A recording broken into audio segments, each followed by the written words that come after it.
주제통합 9입니다. 얘 주제통합 3 보고 오셨으면요 로밥입니다. 너무 쉬워요. 얘는 그냥 미술인데요, 미술하고 음악하고 비슷한 거는 예술사조가 있습니다.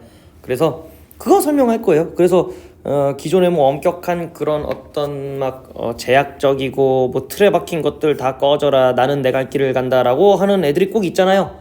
그런 애들이 이제 미술에서도 나왔고 뭐 음악에서도 나왔다는 건데 봅시다.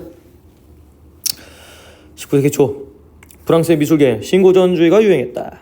고대 그리스나 로마 시절의 모티프를 사용하고 고고학적 발견에 따른 정확한 묘사를 추구했던 신고전주의는요, 엄격하고 균형적인 구도, 명확한 윤곽 등의 형식적 특성을 추구하였다고 합니다. 그러니까 엄청 뭔가 선은 뭘 써야 되고 이럴 때 막 그냥 막 규칙이 너무 빡세, 지키기가 싫어, 그런 거.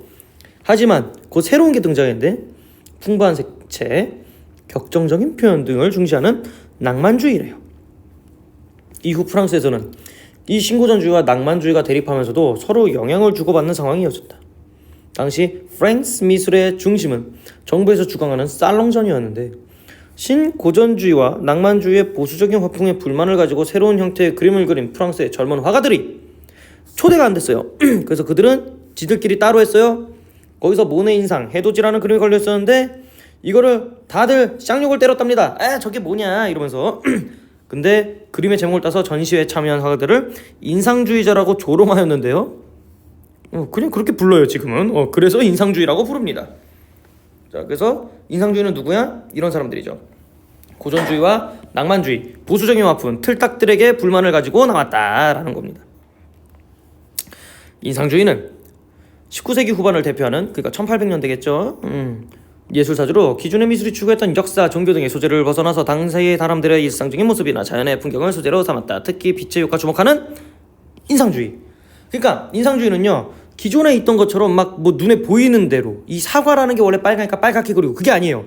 그냥 어느 날 내가 사과를 봤는데 만약에 해질녘의 사과를 봐. 그러면 이게 주황색이야? 뭐야? 뭐 이상하게 보이잖아. 그럼 그렇게 그리는 거예요. 눈에 보이는 순간을 포착해서 그걸 그대로 그리는 겁니다. 그러니까 이제 고전주의랑 이제 낭만주의 애들이 봤을 때는 야, 누가 사과를 졌다고 그려? 이렇게 얘기를 할 텐데, 인상주의 애들은 아니 내 눈에 그렇게 보였다니까요? 이렇게 하고 그는 거야. 인상주의 화가들은 빛을 통해 사람의 눈에 들어오는 대상은 조건이나 제각기 달라질 수 있기 때문에 대상을 형식적으로 고정하여 표현하면 오히려 실제 모습하고 달라질 수 있다고 생각을 했답니다. 그러니까 실제랑 다르겠죠 당연히. 야, 너 사람이 뛰고 있는 거 그리려고 해봐. 그럼 그게 다리가 한 두세 개, 세 개, 네 개씩 보일 수도 있잖아. 그럼 세 개, 네 개 그려. 얘들은 독한 새끼들이에요. 그래서 그들은 색채 또한 대상의 고유색보다 빛에 의해 변하는 색을 추구. 그래서 낭만주의, 우리가 이제 초등학생들이죠. 초등학생들이 그림을 그릴 때요, 하늘을 무조건 파란색으로만 그리잖아요. 그건 이제 고전주의.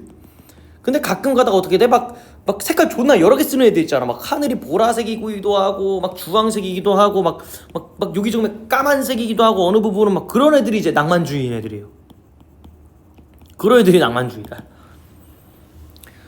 그래서 변하는 색을 추구했습니다. 그래서 태양을 그리더라도 붉은색이라는 관념 속의 색을 표현하는 게 아니라 순간순간의 색을 그대로 표현.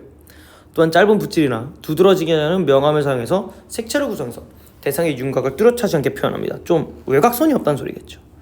이는 인상주의 화가들의 대상을 일반적 관념 속에서 정밀하고 분명하게 묘사하기보다는 순간적으로 보이는 모습을 중시했음을 보여준다라고 합니다. 이러한 인상주의의 특징은요, 대상뿐만 아니라 배경과 순간적인 느낌을 한 번에 포착하여 이를 화폭에 담기 위한 노력으로 볼 수 있다고 합니다.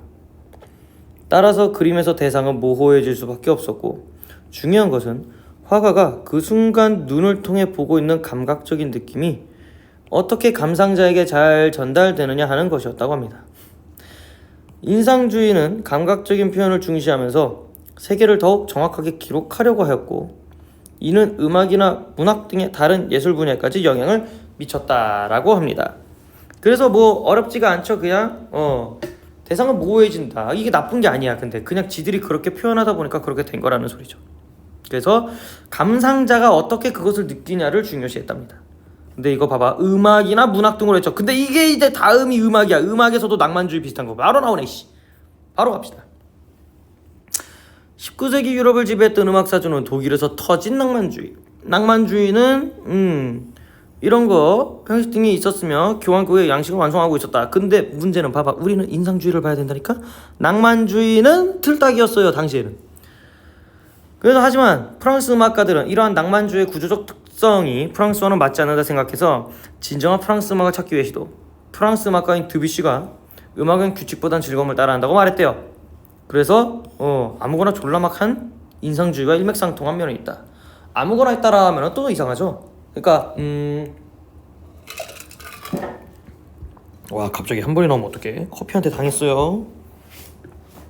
그래서 이거 같은 경우에는 인상주의와 일맥상통하는 면이 있다. 그래서 음악을 통해 순간의 인상을 표현한다. 그래서 지성보단 감성으로 조지려고 했던 게 보다 이게 인상주의 음악이다. 아, 나 이거 와이셔츠 물 들었네. 이러한 프랑스 음악의 경향을 인상주의 음악이라고 부릅니다. 인상주의 음악가들은 기존의 규칙에 얽매이지 않으려 했기 때문에 선율과 리듬의 구조를 고의적으로 피했다고 합니다. 인상주의 음악의 선율은 하나의 완결된 선을 만들어내기보다는 단편적인 모습으로 나타나며 뚜렷한 방향성이 없다고 해요. 왜? 화음 다 개박살 냈겠지. 기존에 있었던 거 다 조졌으니까. 리듬의 경우에는 마디를 불규칙적으로 분할하고 센 박과 여린 박의 순서를 바꾸는 당김음을 사용하여 이상한 좀 모호한 특징을 만들어냈대요. 미술에서도 경계가 모호하다고 했잖아요. 또한 인상주의 음악은 전통적인 화성의 기능을 지향하였다고 합니다. 이전의 음악이 화성의 자연스러운 조화와 진행을 중시하였다면 인상주의 음악은 일부러 개박살을 냈다. 그래서 금지했던 화성의 구조를 사용해서 이게 인상주의 미술에서 나타났던 색채적 효과를 음악적인 방법으로 나타냈다. 미술에서도 야, 누가 하늘에 분홍색 칠하냐 막 이런 식으로 하지 말라는 거 했던 거죠. 하지 말란 거. 전통적인 화성에서 나타나는 특징을 감소시키는 데 일조한 다른 요소는 반음이 없는 음계, 즉 온음 음계나 오음 음계였다.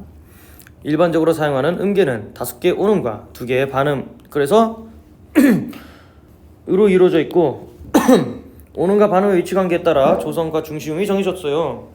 하지만 온음 음계는 6개 온음으로 이루어져 있기 때문에 모든 간격이 이상해요. 그래서 중시음이 없었고 조성을 약화시켰다.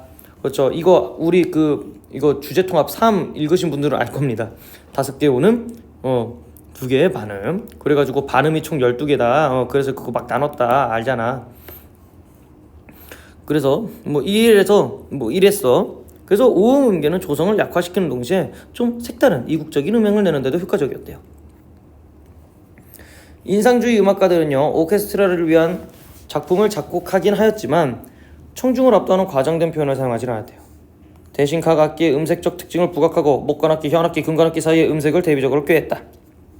현악기 위주의 전통적인 오케스트라 편성과는 달리 특히 목관악기와 하프의 사용이 두드러졌고 다양한 타악기를 사용하여 다채로운 음색을 만들어내기 위해 노력하였대요. 결국 하지 말란 거, 그 기존에 이거 막 바이올린, 첼로 이런 것만 하다가 갑자기 막 부는 거, 하프 막 이런 거 썼단 거야. 하지만 인상주의 음악의 음색을 부각하기 위해 단지 악기의 특성에만 의존한 것은 아닙니다. 다양한 연주법, 악기들의 독특한 조합 또한 인상주의 음악의 다채로운 음색을 만들어내는 매우 중요한 요소였대요. 인상주의 음악은 표제를 사용하여 순간적인 느낌이나 감각을 표현하고자 했대요. 똑같죠.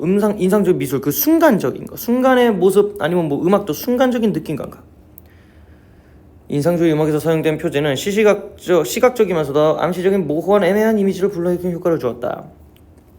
19세기 말 음악가들은 낭만주의의 한 명인 바그너가 보여준 음악에 압도당한 채 그 영향 아래 있었어요. But 그 영향은 새로운 시대를 준비하는 음악가들이 넘어야 할 과업이기도 하였어요. 인상주의 음악은 기존의 음악 질서를 거부하고 새로운 걸 시도했고 결과적으로는 20세기에서 근대 음악에 영향을 줬다고 합니다. 더럽게 쉬워요 얘는. 그렇기 때문에 바로 문제 푸시고 질문만 하세요. 그만 얘기를 드릴 것 같습니다. 자, 수고하셨습니다.